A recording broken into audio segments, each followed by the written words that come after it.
Olá, seja muito bem-vindo ao canal Resenha da Fé. Eu sou o pastor Marcos Chewinski e hoje nós temos uma resenha maravilhosa. Hoje nós estamos recebendo aqui um policial militar do estado da Bahia. Ou nós estamos recebendo um pastor? Nós estamos recebendo um pastor policial, sabe? Com o pastor Itamar, o soldado Itamar, é isso? Exatamente. Mas antes de apresentar, antes de mostrar para vocês o nosso convidado, eu quero que você se inscreva no canal, acione aí o sininho das notificações. Ajude a gente, viu? Não seja rebelde, não. Acione o sininho. Seja bem-vindo, Itamar. Opa. Meu amigo, pronto, o pastor, o soldado, essa sargento, é capitão, é ok, Itamar? Conta pra nós aí. Seja bem-vindo, Itamar. Eu sou soldado de polícia do estado da Bahia, com muito orgulho. E para mim é uma satisfação estar aqui, batendo esse papo com você, com a Resenha da Fé. No Resenha da Fé. Que é nosso amigo em comum. O Resenha da Fé virou caso de polícia. Será isso mesmo, gente? Eu espero que não. Trouxemos a polícia pro Resenha. Olha pra isso. Itamar, você... Conte pra nós aí, como é... Você fez o concurso da PM antes da sua conversão? Você já era pastor? Conte um pouco... Vamos começar pela conversão. Vamos. Como é que foi sua conversão? Com que idade aconteceu isso? Assim, em primeiro lugar, eu gostaria de deixar um pouco registrado e deixar claro que eu não falo em nome da Polícia Militar do Estado da Bahia. Naturalmente, isso aí, naturalmente precisa deixar bem claro. Claro. Eu falo como pessoa e como um cidadão comum e ora congrega, vive, enfim. Claro. Eu me converti na minha adolescência. Fui, graças a Deus, fruto de um projeto dos embaixadores do rei. Olha, embaixadores funcionam, viu, gente? Embaixadores funcionam, exatamente. Uma vez embaixador, sempre embaixador. Se apertar um pouco, ainda lembra das canções, do juramento e tudo mais. Na Igreja Batista Emanuel, lá no conjunto. E fui nessa minha caminhada. E o tempo foi passando e batizando, e fui tendo todo esse cotidiano, essa vida dentro da igreja, né? Uhum.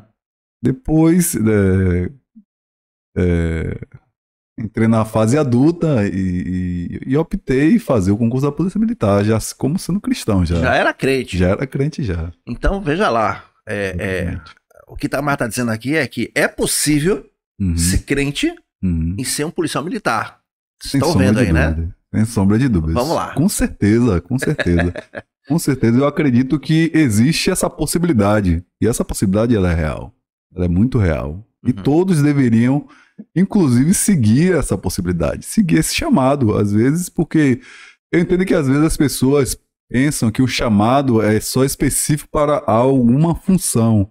Uhum. Mas, entretanto, todavia, contudo, porém, como já diziam alguns professores de português... Sim.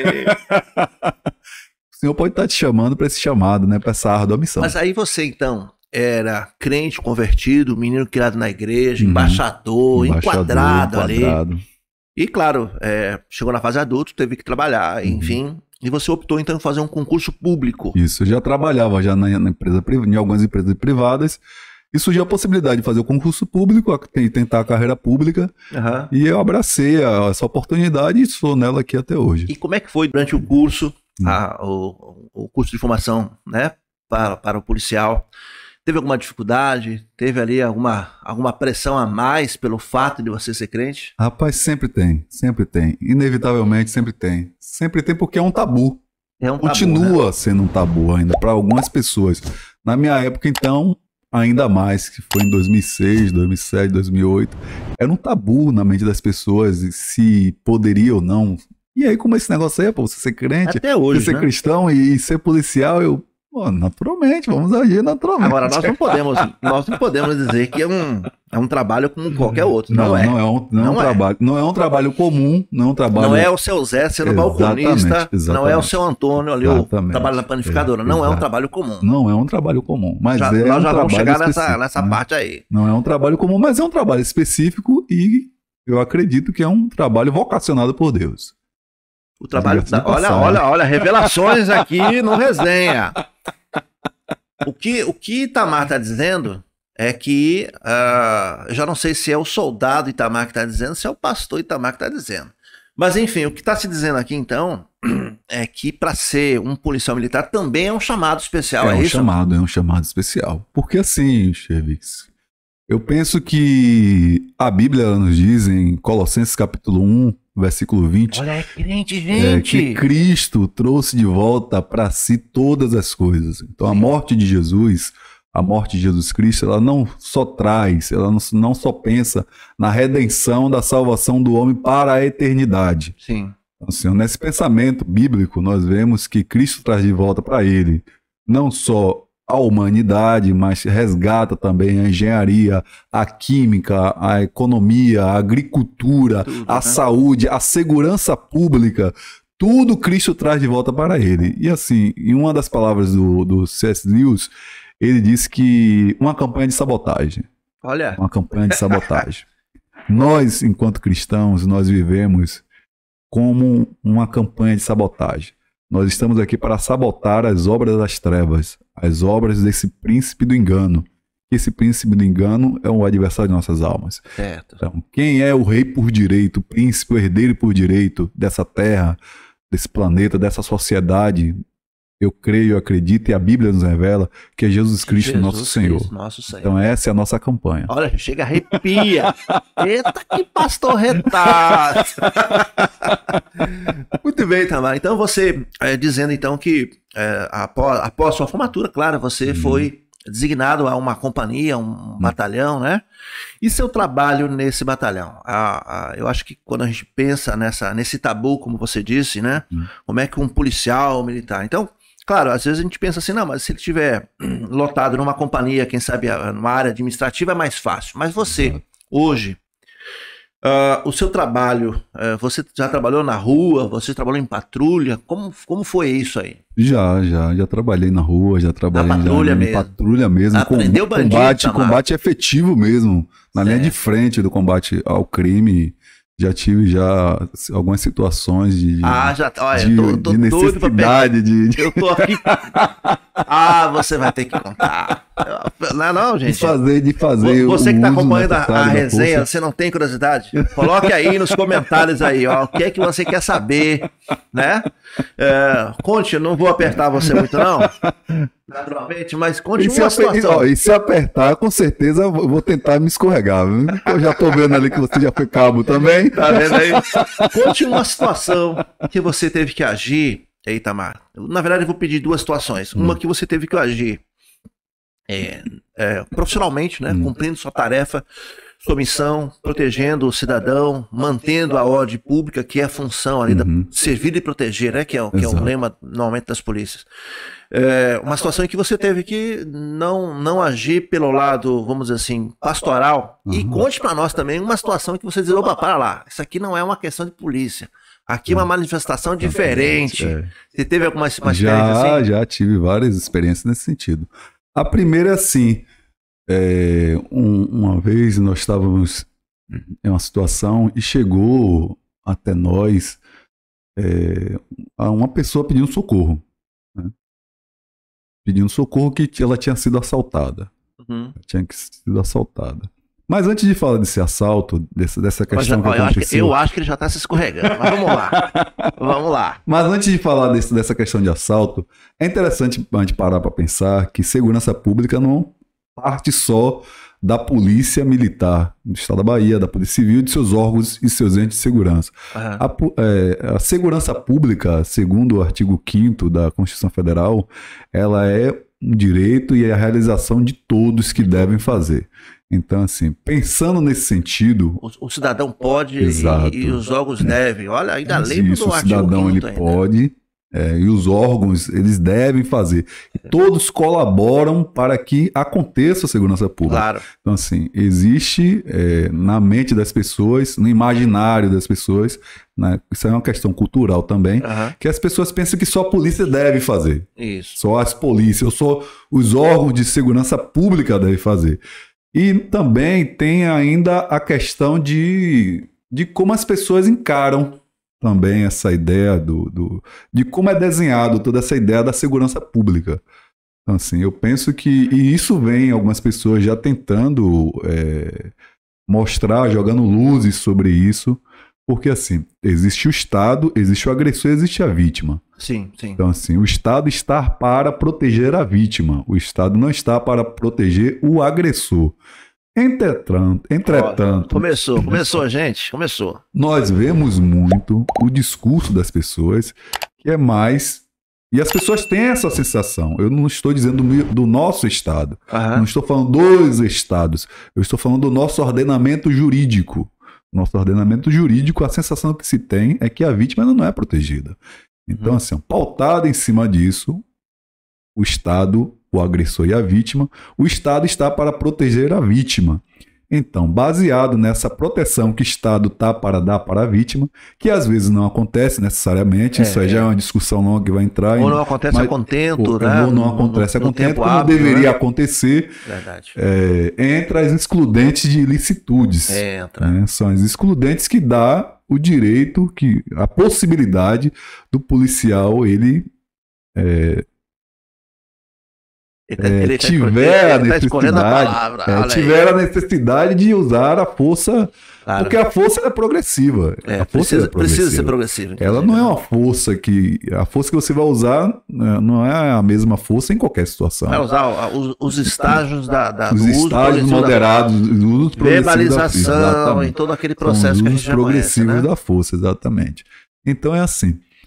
Para que se chegue em uma força que possa se usar uma letalidade, todo policial ele sabe, e toda a autoridade que o grau máximo, né? Exatamente, a última fase, ele sabe aonde ele está chegando e quem está o amparando. Sim. Quem o ampara é o Estado. O Estado está amparando a ação dele. Claro. Se essa ação será ou não legítima, quem vai julgar é o próprio Estado. Entretanto, o Estado ele sempre legitima essa ação. Então, a ação foi bem assim. Vamos à ação. Seja que ele fez um preparatório, né? Um preparatório todo para contar isso aqui. Amaciando os nossos corações. Tá certo, Amar? Vamos lá, vamos às histórias. A ação foi bem assim. O proprietário de estabelecimento, ele entrou na unidade onde nós trabalhávamos e pedindo socorro, que o estabelecimento dele foi roubado, teve um furto, roubo, e levaram toda a mercadoria dele. Né, as sandálias e a gente, sim, onde foi que aconteceu? Aqui o cara tá passando aqui agora, aqui no carro, aqui nessa direção.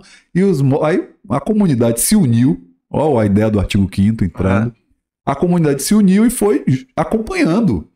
Aí não, os colegas de moto estão acompanhando na direção que eles estão indo. Então, nós automaticamente embarcamos na viatura e minha guarnição, a gente entrou na viatura e começamos a acompanhar o veículo, né? E sinalizando para que o veículo ele encostasse para a gente fazer a abordagem dele. E em contrapartida já mantendo contato já com nossas unidades co-irmãs pedindo apoio para que eles viessem nos ajudar. Porque assim, em todo esse combate nós precisamos de sempre estar com uma superioridade numérica. Ela é importantíssima nesse sentido. Então, quando nós chegamos, a gente conseguiu interceptar o veículo, as pessoas que tinham cometido... Ele tá falando lento assim, gente, porque ele tá tentando, né? Não vai falar o carro de placas, ele não vai dizer a placa, ele não vai dizer quando, né? Mas vocês estão aí, vendo aí. Ele vai tentando também deixar o raciocínio um pouco lógico, né? Lógico. Então, as pessoas desceram, as pessoas que tinham se envolvido nesse, tinham cometido esse ilícito, desceu, um ficou escondido dentro do carro, atrás. Aí, e eu já ia descendo já, e a guarnição desceu. Aí um dos populares falou: policial, tem um indivíduo dentro do carro. Aí eu parei e fiquei olhando, aí verbalizei para ele: desça do carro com suas mãos para cima. Desça com suas mãos para cima onde eu possa ver. E não faça nenhum movimento brusco. Então, se você for abordado, você já sabe as frases que você vai ouvir. Então, obedeça. É interessante obedecer a ordem que o policial está dando. Né? Para facilitar o trabalho. Facilita o trabalho. E você não coloca, não aumenta o grau ali de dificuldade para o policial e também para você. Às vezes você está com a razão, mas pelo simples fato de você querer argumentar ou justificar, você coloca... A verbalização ela é interessante do trabalho da polícia e dos órgãos de segurança pública, porque assim, se você não está entendendo o que o policial está lhe dizendo, você diga para ele. Policial, o senhor pode repetir o que o senhor está falando? Porque é importante, porque qualquer decisão mal tomada, ou qualquer decisão que possa ser interpretado como sendo algo que venha trazer risco para o policial e para a guarnição dele, ele vai ter que agir, inevitavelmente, ele vai ter que agir. Então, e aí o camarada ficou ainda ele ficou escondido. Provavelmente. Ele estava no banco de trás, escondido. No banco de trás, como escondido. Se ninguém pudesse como ver se ele. Ninguém pudesse ver ele. Certo. Aí ele desceu do veículo. Quando ele desceu do veículo, ele desceu de costa para mim. Aí eu mandei ele virar. Vire-se de frente. Aí ele com as mãos na cabeça. Aí quando ele foi virar de frente, ele tinha um volume na cintura.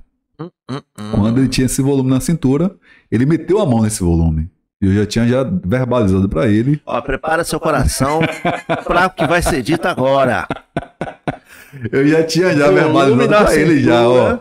Não faça nenhum movimento brusco. Mantenha suas mãos na cabeça. Mantenha suas mãos na cabeça. Então, assim, é algo instintivo. É instintivo, né? Naturalmente. Porque, assim, todo ser humano, ele quer viver. Todo ser humano, ele necessita de viver. Então, assim, você ir atentar contra a sua própria vida já é algo muito complicado e até chega a ser inconcebível, né? Então, ele fez um movimento brusco, desobedecendo a ordem que tinha sido dada. Quando ele meteu a mão na cintura, eu tive que efetuar alguns disparos. Olha aí, gente. Eu avisei. Prepara seu coração. Tive que efetuar alguns disparos. Agora, assim, o tiro do policial, o tiro é sempre um tiro técnico. Não é um tiro aleatório.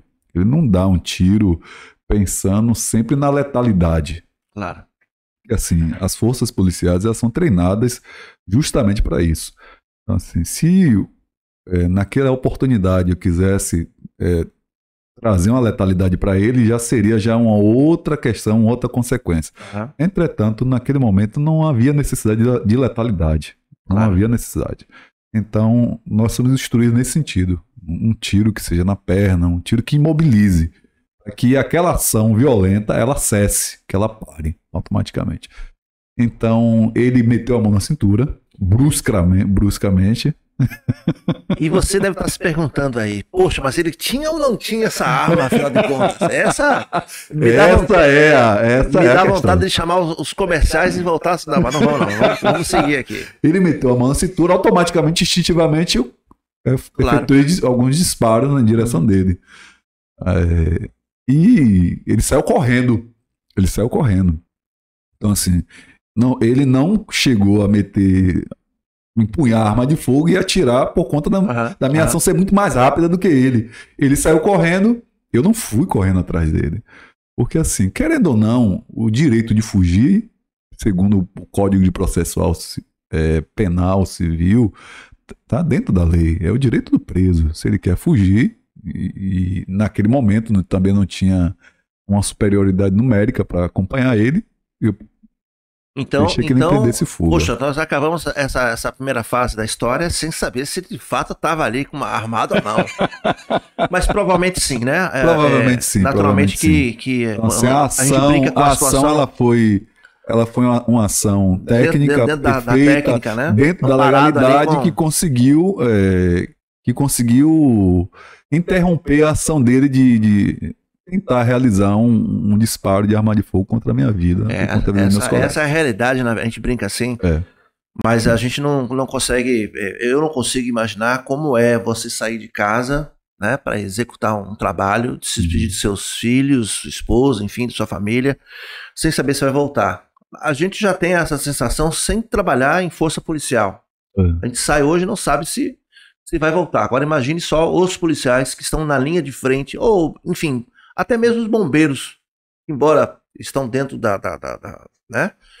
Mas que não são policiais militares de linha de frente, eles mesmo sendo bombeiro, já são ameaçados, se serem ameaçados e tudo mais. Então não é fácil. Então essa foi a experiência do policial militar, do agente público. Agora nós queremos saber de uma experiência em que você teve que, mesmo em serviço, teve que agir como pastor ali, né? Uma vez foi assim,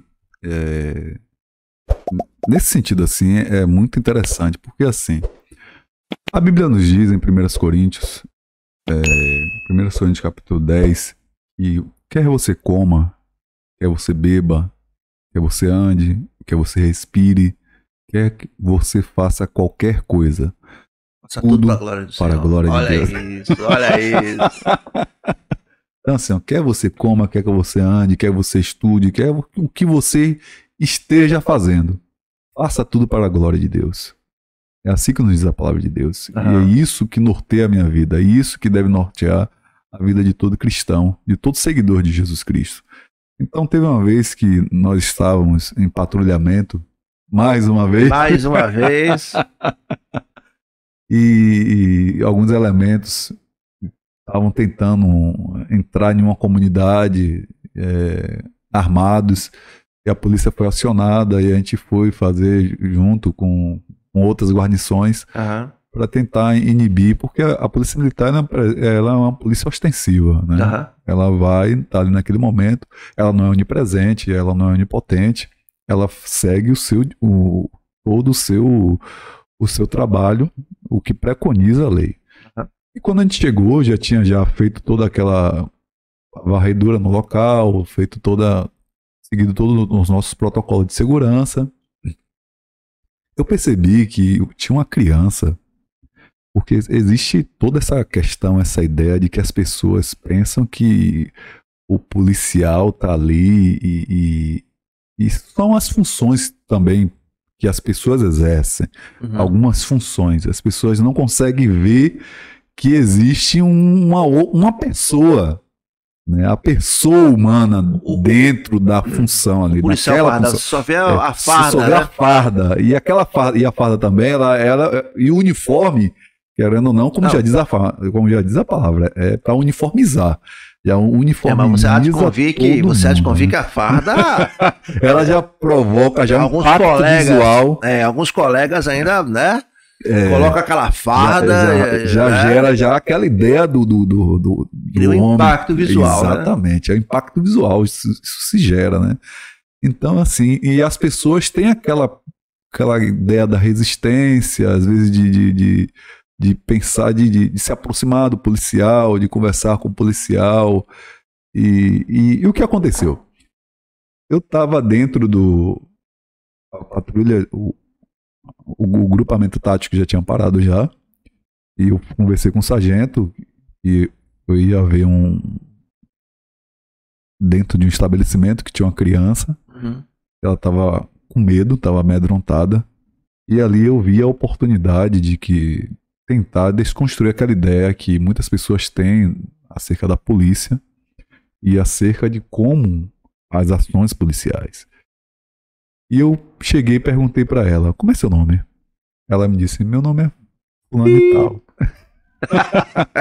Ela muito assustada. Sim, imagina, ela muito assustada.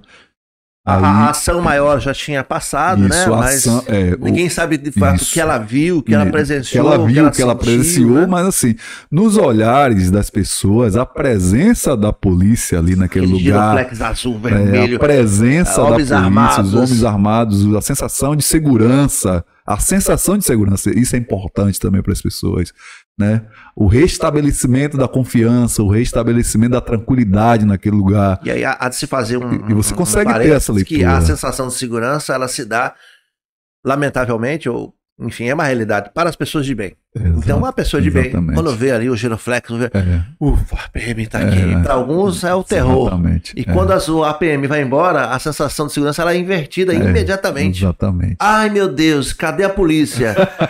E o outro lado diz, ufa, vamos voltar a trabalhar, vamos faturar, né? Aí eu cheguei para ela e conversei com a mãe dela, conversei com o pessoal, dei boa tarde ao pessoal. Aí eu disse pra ela, tudo bem? Ela, tudo bem. Aí eu já tinha perguntado o nome dela, aí eu posso orar por você? Aí ela falou, não, isso policial não, isso não tá acontecendo, é pegadinha, né? Porque aí, você há de convir que, claro, nós temos muitos servos de Deus nas corporações. Exato. E é claro que você, de maneira muito profissional, entendeu ali que havia essa necessidade de Exato. fazer esse tipo de abordagem. Exato. Né? Exato. Ninguém está dizendo aqui que um PM deve deixar de ser PM ou deve deixar de agir como um profissional que é destinado a essa ação para fazer um trabalho pastoral. Exato. Não é isso que nós estamos falando. O que nós estamos falando é que naquele momento qualquer outra pessoa poderia ter também esse sentimento, ter essa sensibilidade, né? Exato. Mas eu me colocando no lugar daquela pessoa, talvez você... Né, gera um espanto, naturalmente, né? Gera um espanto. Né? Gera um espanto. E aí ela recebeu isso? E assim vamos orar, vamos todos aqui que ela estão... fechou o olho, Itamar? Ela fechou os olhos. Olha, como que anda feliz. Aí vamos fazer uma oração que todos nós conhecemos. Vamos orar o Pai Nosso. Ajuda inteligente. Vamos orar o Pai Nosso. Vamos orar o Pai Nosso. Aí eu falei a ela, a gente começou a orar o Pai Nosso. Aí eu disse, nós estamos aqui como policial, eu estou aqui como policial, eu e meus colegas, nós viemos aqui tentar restabelecer essa tranquilidade que foi quebrada. E eu também queria dizer para você que, nesse momento, eu estou aqui como pastor também. Olha. Eu estou aqui como pastor. Aí que se deixou ela... E agora? Aí, no final de tudo, eu dei uma palavra e... Vamos fazer um negócio? Vamos levantar nossas mãos para os céus e vamos impetrar a bênção apostólica. Olha que... Rapaz, se você visse uma cena dessa, eu tirava foto. Eu filmava isso, né? Essa ação de você ter essa sensibilidade, né? De levar também essa paz, né? É uma paz diferente da segurança pública, uma paz que excede todo entendimento, né? Exatamente. E a gente brinca, né? Mas é tão necessário. E isso a Globo não mostra. Não vai mostrar. Ela mostra outro lado, mostra, né? outras facetas. Agora que interessante, né? Agora assim, porque... Também tem esse lado do olhar humano, de você ver as pessoas. Porque eu entendo, Chervisky, que em tudo que nós fazemos, em todas as nossas realizações, até as nossas profissões que nós exercemos, sim. Ela é um serviço cristão. Ela é um serviço que nós prestamos ao nosso Deus.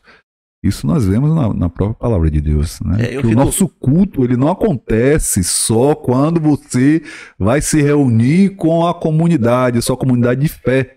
Então, seu culto, ele é cotidiano. Seu culto, ele acontece a todo momento. Então, eu entendo perfeitamente que um dos meus sacerdócios, né, essa múltipla faceta do sacerdócio, estar também dentro da minha profissão. Assim, estar dentro da minha profissão é ter uma outra veste sacerdotal. E é possível fazer essa conciliação dessa transição. Ou seja, é possível ser servo de Deus, crente, mesmo no seu trabalho. Mesmo dentro do meu trabalho.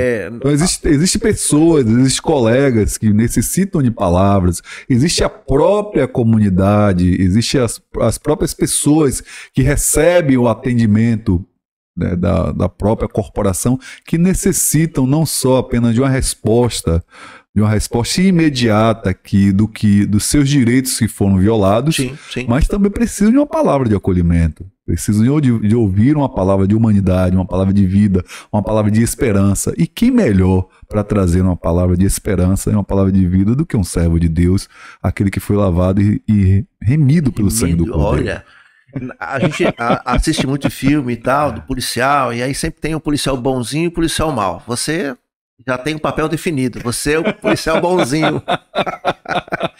E eu acho que você, claro, pode dizer melhor isso, mas eu acho que o bom testemunho que você dá, não apenas em ação, nas ações de patrulha, como já aconteceu, mas assim, com seu superior imediato, seu sargento, seus tenentes, os capitães, enfim, com a guarnição onde você serve, né? Eu acho que eles têm uma visão diferenciada a seu respeito.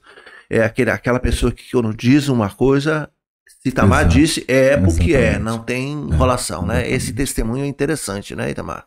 Porque assim, querendo ou não, você carrega consigo, segundo a Bíblia novamente, né? A Bíblia sempre nos norteia, nos dá essa diferença. Nós somos uma carta aberta. E viva. Isso, carta aberta. E não é só uma carta fechada que ela está há muito tempo guardada. Nós somos uma carta aberta, viva e lida por todas as pessoas. E a Bíblia diz que nós não é uma carta escrita por mãos de homens. É uma carta escrita pelas mãos de Deus. Então, assim, as pessoas leem essa carta. Então, nada melhor do que as pessoas, como dizia algum pensador, um teólogo, que se houver necessidade, você fala. Se houver necessidade, você fala. Se não houver necessidade, faça. O testemunho vai falar muito mais alto. O testemunho ele fala muito mais alto do que, às vezes, nossas próprias palavras.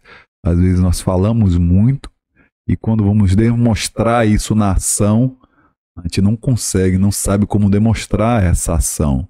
Então, assim, essa é a oportunidade de transformar essa ação do Evangelho em concretude, em algo concreto que as pessoas podem ver por intermédio daqueles que servem ao Senhor Jesus Cristo. Eu, claro, não vou pedir que você cite, mas eu tenho certeza que muitos da corporação, soldados, até mesmo graduados, passando por dificuldades familiares, né? Porque, como você disse, o policial militar não é apenas o uniforme, ali dentro daquele uniforme tem um pai, tem uma mãe, né? Muitas pessoas com dificuldades, e você também exerce esse sacerdócio, ainda que não de maneira oficial. Exato. Mas as pessoas devem lhe procurar. Exatamente. Um conselho, uma ajuda, uma palavra, né?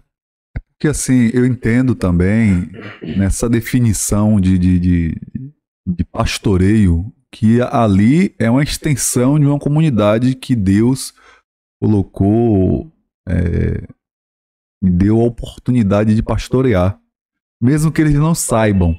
Mesmo que eles não saibam. Interessante isso, né? Mesmo que eles não saibam. E assim, e uma questão é que, mesmo que eles não saibam, e aí entra a ideia de você saber e não querer dizer. Mas você e Deus sabe. Verdade. Você e Deus sabe que aquelas pessoas, o lugar onde você está, eu gosto muito de pensar nisso, o lugar onde você está, como nos diz os Salmos, onde você bota a planta dos seus pés, Deus lhe dá. Deus lhe colocou ali para você ser abençoador, para você abençoar. A palavra de Deus nos diz que todos nós somos sacerdócios. Nós somos sacerdotes e sacerdotisas. Nós temos o sacerdócio de Cristo. Então eu entendo que no lugar onde Deus me coloca, no lugar onde Deus vai me colocar, no lugar onde Deus vai me levar, eu estou ali para exercer uma função. Claro. E essa função, independente da profissão que eu exerça, aquelas pessoas eu encaro como sendo as ovelhas de Jesus. Essa é uma das características do pastoreio urbano. Então, seu campo missionário, né, embora acaba sendo os seus colegas de Os PM. meus colegas, exatamente. Eles acabam sendo, sem querer saber, agora já sabendo. Agora você que está assistindo, ó, você que é PM, olha aí, ó, já sabe. As ovelhas de Jesus. Essa história é maravilhosa. Eu quero agora virar esse bloco para falar agora não mais com o soldado, né? O PM, mas eu quero falar agora com o pastor Itamar, né? É claro que a gente brinca, isso não há uma divisão, você integralidade, né? Integralidade, essa ideia integral. Para a gente poder separar aqui os assuntos. A gente tenta sistematizar para tentar esclarecer na mente das pessoas. Como você recebeu e descobriu o seu chamado? Como é que é isso? Acordou e disse, eu quero ser pastor? Como foi isso? Rapaz, isso foi uma questão assim, eu encaro, eu vejo o meu chamado como nos diz a palavra de Deus. Eu fui escolhido desde o ventre da minha mãe. Escolhido desde o ventre da minha mãe. Eu encaro, eu vejo o meu chamado dessa forma. Deus sempre falava comigo a esse respeito. De que ele tinha uma obra comigo, ele tinha um chamado comigo para pastorear pessoas, para cuidar de pessoas, cuidar de vidas. Uma vez eu estava sentado, tomando café com meu filho, toda a minha família, eu, minha esposa, meu filho, e a gente estava conversando, e nessas nossas fases da vida, sempre a gente às vezes tem algumas partes que a gente para questionar, mas eu vou voltar à ideia do chamado, viu? Olha aí. Olha ele preparando o campo de novo. A gente para repensar nossas atitudes, repensar nossas ações, repensar nossa vida, repensar nossa profissão. E eu não sei como foi que essa história começou, como foi que essa conversa começou. E nesse momento eu estava redefinindo e repensando a minha ideia da minha profissão. E surgiu uma pergunta na mesa. O que a polícia faz? E meu filho, ele respondeu assim, automaticamente, assim. Pai, polícia cuida de gente. Polícia cuida de gente. Polícia cuida de gente. Então, assim, aquilo ali pra mim foi uma frase muito esclarecedora, iluminadora, assim, da parte de Deus, né? Já visto que, como diz a própria palavra de Deus, né? É da boca das crianças que vem os perfeitos louvores, né? Essa é a verdade. E aquilo foi muito significativo pra mim. Que a partir daquele momento aí que eu tive mais certeza da ideia do que eu estava fazendo, aquilo que Deus tinha colocado nas minhas mãos. Reafirmou o seu chamado profissional. Exatamente. Era bem aquilo mesmo que Deus queria que eu fizesse e mantesse nesse foco, nesse objetivo. A minha chamada se dá assim na minha adolescência. Olha. Eu vendo meus pastores pregando, as pessoas que me pastoreavam, minhas lideranças. E sempre isso ardia dentro do meu coração. Meu Deus, eu quero um dia aprender a pregar, a ensinar, a cuidar de pessoas, a ensinar as pessoas como servir a Jesus, ensinar a tua palavra. Então, assim, desde a minha adolescência, eu sempre lia muito. Lia muito a Bíblia e até hoje eu gosto muito de ler a Bíblia. Assim, eu acho muito fantástico ler a Bíblia. Outro dia eu estava conversando com um colega que as histórias da Bíblia, né, do Antigo Testamento, Novo Testamento, ela não deixa a desejar a nenhum dessas grandes histórias, dessas séries medievais que existem. Eu já pensei nisso também. Game of Thrones, The Last Kingdom, e dá um pano, um caldo assim de porque ela não esconde nada, né? Não esconde nada. Ela mostra, mais honesto que eu conheço. Você começa a ler, você começa a imaginar, tentar viver o que o autor disse, o que os personagens viveram.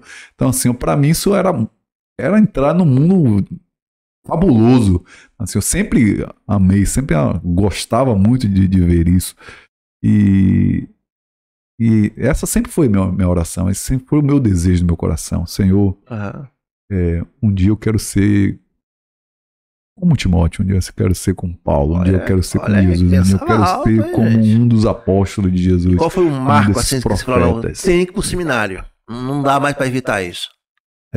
A ida para o seminário surge e nesse logo bem cedo eu já comecei a trabalhar na igreja, sempre envolvido em todos os trabalhos, sempre servo, sempre.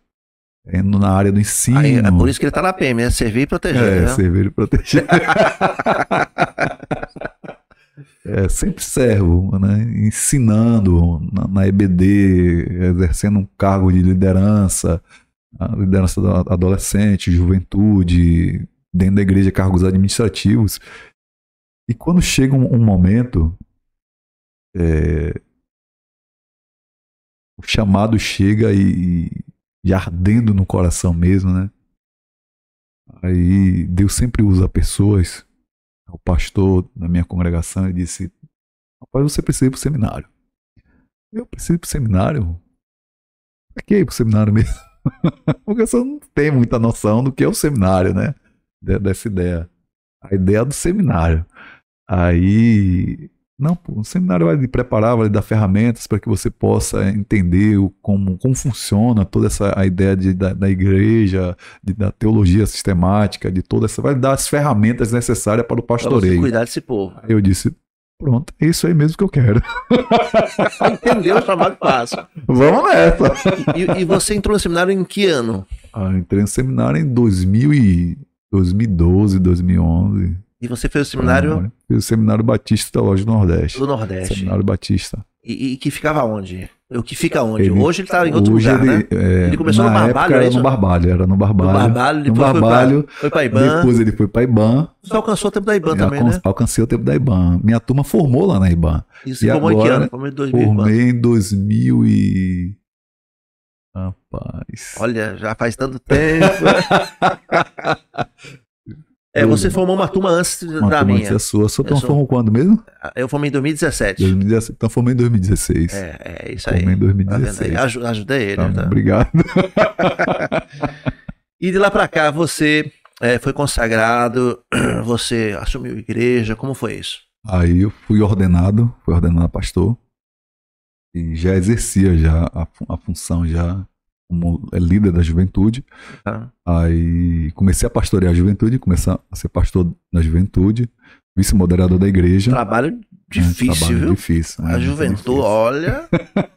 Ainda mais hoje, no dia de hoje. Mas sempre eu tive a ideia no que eu queria construir para as pessoas. Porque assim, o importante é a pessoa saber os seus porquês.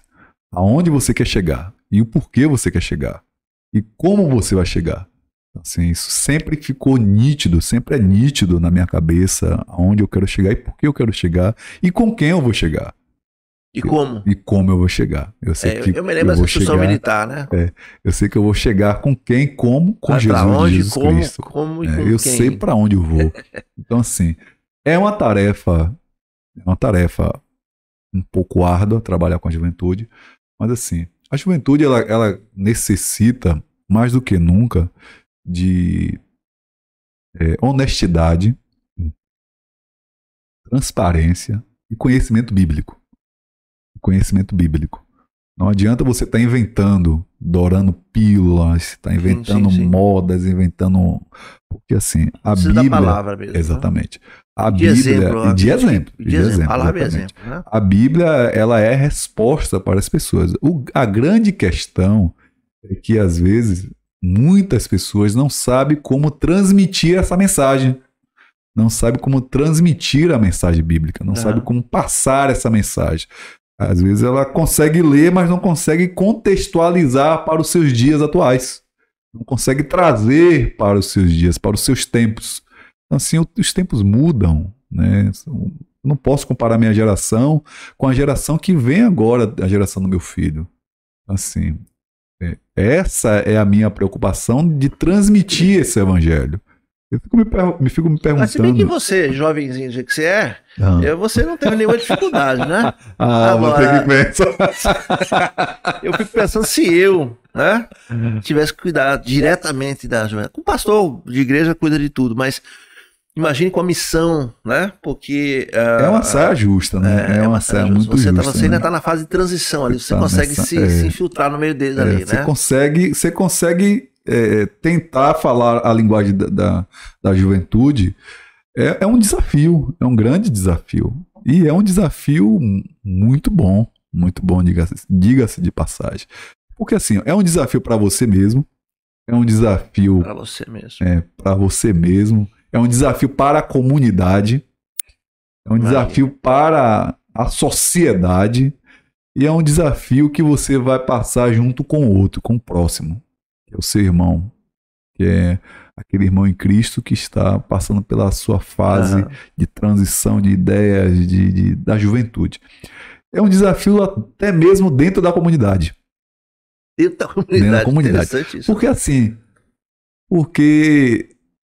as pessoas, elas amadurecem, crescem, mas esquecem que um dia foi adolescente, que esquece que um dia foi jovem.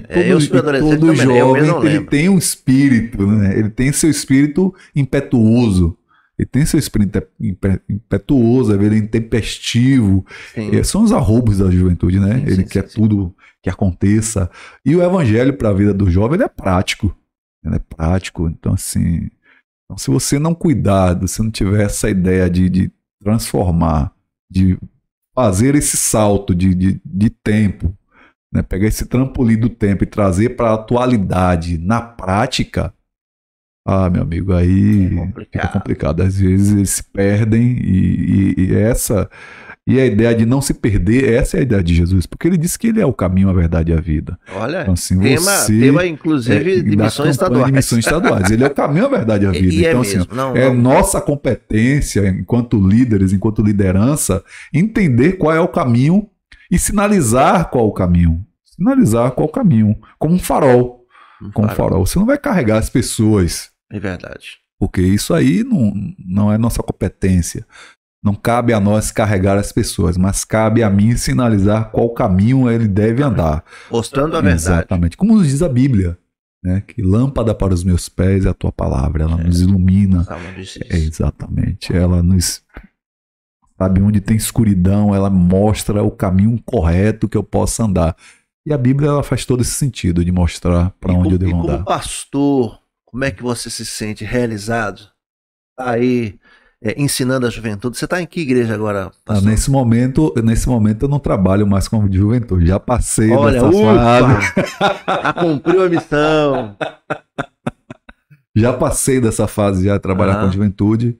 E hoje eu colaboro, hoje eu congrego na primeira igreja batista em Plataforma. Olha que e ajudo uma congregação. Você que está com a sua juventude aí em dificuldade, entre em contato com a produção do Resenha da Fé.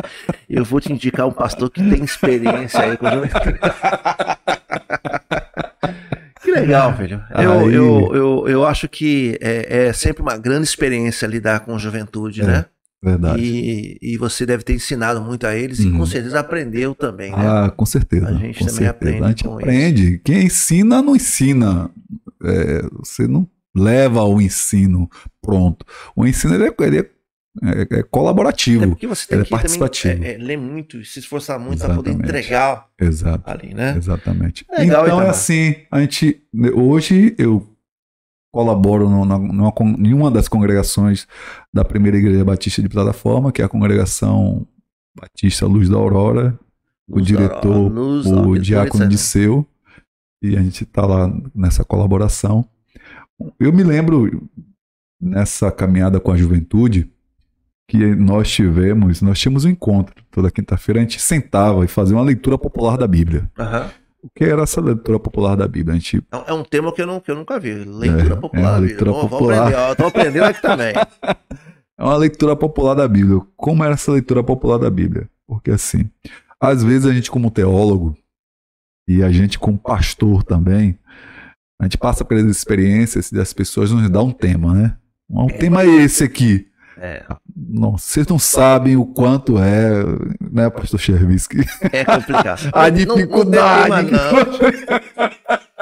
Pastor, vem pregar aqui, o tema é esse, pronto. Agora... Pastor, o tema é esse aqui. A ideia é que o teólogo... Aí eu digo para Deus, Senhor, o tema é esse, me ajuda aí. Como é que vai ser?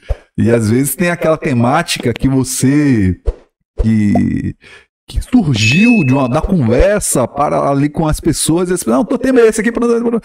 Mas quando vem para o teólogo, quando vem para o pastor e você começa a olhar e ler, refletir, orar, pedir a Deus direcionamento, e você vê, rapaz... Quando você tem tempo, ainda quando você tem tempo, ainda para daqui 2 dias. Daqui a 2 dias, imagine. Bateu. Até pegar o cara ali com as calças curtas, né? Então, nós tínhamos esse trabalho dessa experiência da leitura popular da Bíblia. Tem alguns leitores, alguns estudiosos que partem por esse princípio, o Milton Schwanz, o Carlos Mestres e outros escritores que tentam essa leitura, e alguns colegas já fazem isso também. A gente partiu para ler a primeira epístola de Pedro. Olha. Eu me lembro que versículo por versículo, viu? Versículo por versículo. Estou pegando a visão aqui. Leitura popular. Isso, versículo por versículo. A gente abria a Bíblia na epístola de Pedro, e a gente começou a ler. Você não vai acreditar, ou vocês não vão acreditar. Durante 1 ano. 1 ano, gente? Durante 1 ano, nós não conseguimos avançar para o capítulo 2 de Pedro. Que é isso? Sério. A discussão era tão... E assim, eu não pegava, Marcos, nenhum comentário, não pegava nada extra. Nada extra. Era só a Bíblia. A Bíblia e outras versões da Bíblia. As versões que as pessoas tinham. E nós vamos entender o que é que esse texto diz para mim agora aqui. O que é que essa palavra diz aqui? O que é que esse verbo está dizendo para mim? O que esse adjetivo significa para mim? Aí você, de fato, chegou e abria para a plenária, para o pessoal que estava sentado na mesa, e cada um ia dizendo o que achava, o que pensava, isso. E para nossa comunidade. Aí você fazia a aplicação prática. Exatamente. Aí para nossa comunidade. Aí, ó, a faca entrava. Exatamente. E para o meu bairro, e para minha rua, e aquilo, para o lugar onde eu moro. O que isso quer dizer para mim, né? Só essa palavra. O que isso significa? Então, assim, isso dá uma construção muito grande, muito maravilhosa e é realizadora. Tem a prática, né? É.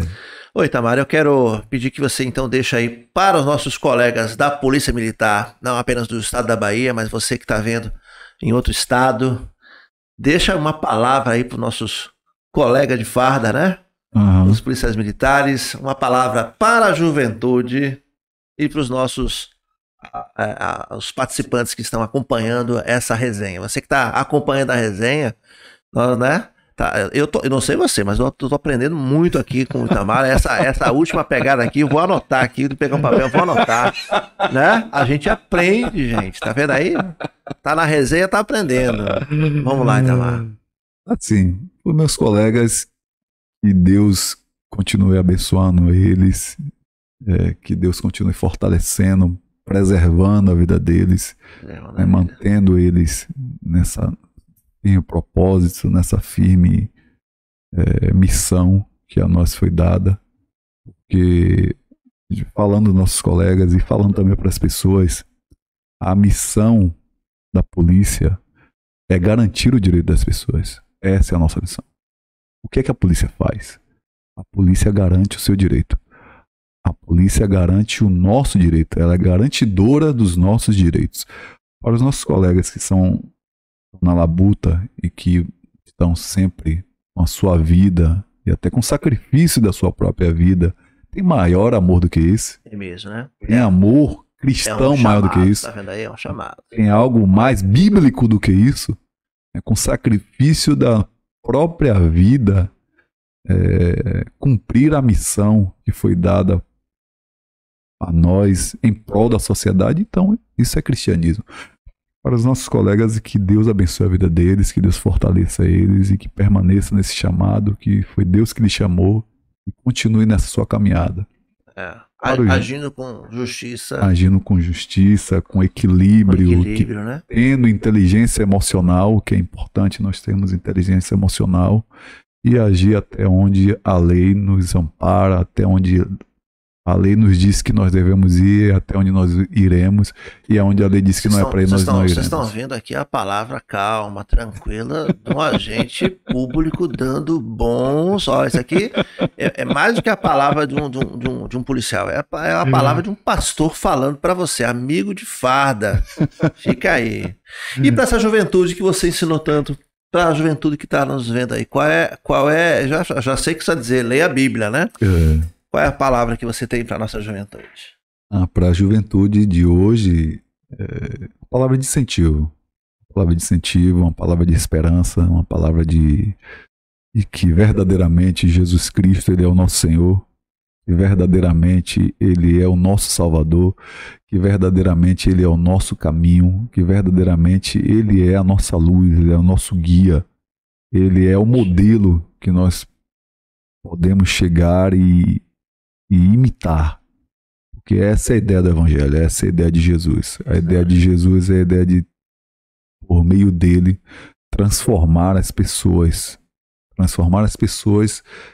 essa humanidade que se perdeu, trazer de volta essa humanidade. E como é que se traz de volta essa humanidade? Se traz de volta por intermédio de Jesus Cristo.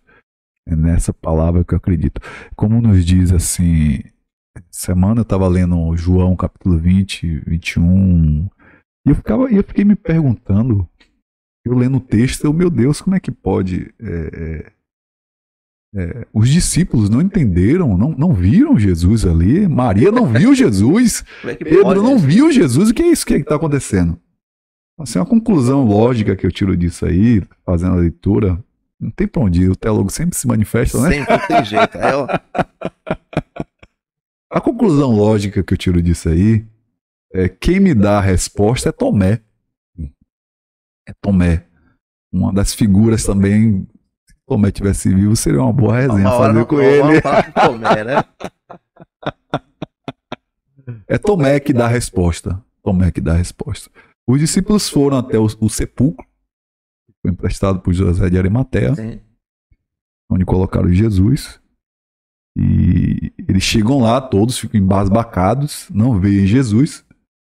e ficam parecendo tão baratinados, né? Você não sabe o que aconteceu. Né? O que foi que aconteceu? Maria Madalena, ela vê um homem que, segundo João, o evangelista, ela pensa ser o jardineiro. Olha só que situação. Assim, né? Ela pensa ser o jardineiro, ela pensa que... E pergunta, aonde colocaram o meu Senhor? Você pode me dizer onde colocaram? Eu vou lá buscar, não tem problema. Eu vou lá buscar. Então, assim, quando Jesus fala com ela, chama pelo nome dela, ela entende. Maria, ela como que toma um susto de ver a presença, ver Jesus, o ressuscitado. Ela vê e vai se prostrar diante dele. Rabone, né? Ou Raboni. E depois Jesus se manifesta, os discípulos são todos trancados, Jesus se manifesta na sala. Pai seja contigo. Tomé não estava lá. Tomé não viu. Tomé então, faltou assim, esse dia na reunião. Tomé faltou nesse dia, alguma coisa foi acontecer. Eu conheço muito Tomé por aí, viu? Muito Tomé que falta. Aí o que acontece? Ele... Não, eu não vi Jesus, eu gostaria de ver, eu tenho que ver ele. Só acredito eu só acredito se eu ver ele, né? E mais que isso, né? Colocar a mão lá ainda. Mas assim, isso é importante. Isso é importante. É importante por quê? Porque as pessoas, você vê os discípulos, eles não conseguiram ver Jesus ressuscitado. Então assim, aí já entra uma questão cultural muito forte. Eles esperavam, acredito eu, uma experiência do ressuscitado, algo apoteótico. Sim. Algo cheio de meio hollywoodiano, algo fantástico, um glamour. Agora que a fumaça apareceu, agora avisa lá Pilatos que eu tô chegando, agora aquele julgamento que eles fizeram lá vai tudo cair por terra e esse império opressor vai ser acabado, vai ser aniquilado agora porque eu cheguei agora. Entende? Nesse momento. Então, Jesus mais uma vez dá uma lição. Né? Jesus mais uma vez. E Tomé nos ajuda a entender essa lição. Ele toca nas mãos de Jesus, ele vê as chagas, ele vê as feridas de Jesus. E Tomé exclama, Deus meu, Senhor meu. Então assim, se você quer ver Jesus, toque nas chagas dele. Olha. Toque nas feridas dele.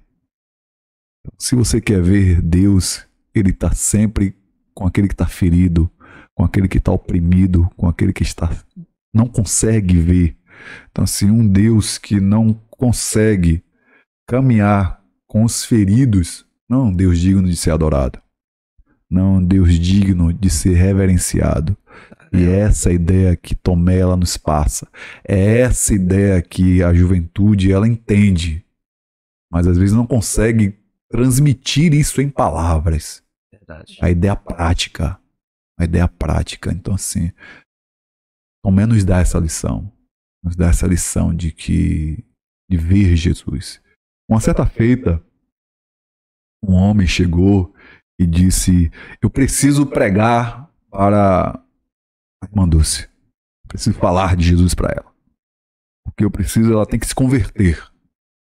E irmã Dulce. Você sabe que isso é polêmico, né? E aí essa polêmica fica com vocês, depois vocês desfazem. Tá vendo? Você tá no resenha, vamos ouvir essa história de irmã Dulce aqui. Aí o homem chegou, eu preciso falar de Jesus para irmã Dulce. Você que é fora de estado, você que tá vendo, quem sabe tá assistindo o nosso podcast, a irmã Dulce é aqui na Bahia uma figura extremamente querida, né? Foi santificada, né? Já é Santa Dulce, já. Santa Dulce, né? Pelo Papa, pelo Vaticano. Papa, exatamente. E ela é considerada aqui o anjo... É o anjo dos pobres. O anjo dos pobres da Bahia. Então, olha o que você vai falar dessa mulher. Muita, muita atenção aí. Aí ele chega e diz assim, não preciso falar de Jesus para irmã Dulce, eu preciso evangelizar ela, né? Ela precisa ouvir de Jesus. E a irmã Dulce estava cuidando de um pobre, de alguém que estava precisando de ajuda. Aí ele, irmã Dulce, eu preciso de falar de Jesus para a senhora. Preciso falar do evangelho para a senhora. A senhora precisa ouvir do evangelho. Né? Com aquela máxima que às vezes a gente tem. Eu sinto até pelo carregado do pelo sotaque. Carregada. Né? Preciso falar do evangelho para a senhora. E a irmã Dulce levanta a cabeça, olha para ele e diz: tá tudo bem, eu vou ouvir o que você tem para falar do evangelho, mas só me dê um tempo só. E agora eu estou fazendo o evangelho. Vou ouvir o evangelho. Estou fazendo o evangelho. Estou fazendo o evangelho. Assim, isso é fantástico, né? Fantástico. Isso é fantástico. O evangelho da prática, o evangelho não da palavra. Da palavra e da prática é uma grande diferença disso tudo. Assim, você que está assistindo, você imaginava que você ia ouvir isso aqui no Resenha? Pastor Itamar, Deus abençoe sua vida. Deus abençoe. Um abraço para a família. Agradeço. Que bom ter você aqui. Agradeço. Eu vou chamar você outras vezes, viu? Pronto. Uma surpresa para nós aqui, tá vendo aí? À disposição. Aqui nós estamos com 3 em 1. Nós temos o policial militar, nós temos o pastor, o teólogo. Tá vendo aí? Deus abençoe sua vida. Amém. Você que ainda não é inscrito, se inscreva no nosso canal. Deixa aí nos comentários o que você achou dessa figura maravilhosa. E você pode se inscrever, acione lá o sininho e mais que isso, você pode compartilhar, né? Esteja sempre ligado, vamos estar sempre trazendo aí figuras maravilhosas como Itamar. Deus abençoe você, até a próxima, suas considerações finais. Resenha da Fé, muito obrigado, pastor Chervinsky, obrigado pessoal também da direção, tá aí por trás das câmeras, muito obrigado, Deus abençoe a todos.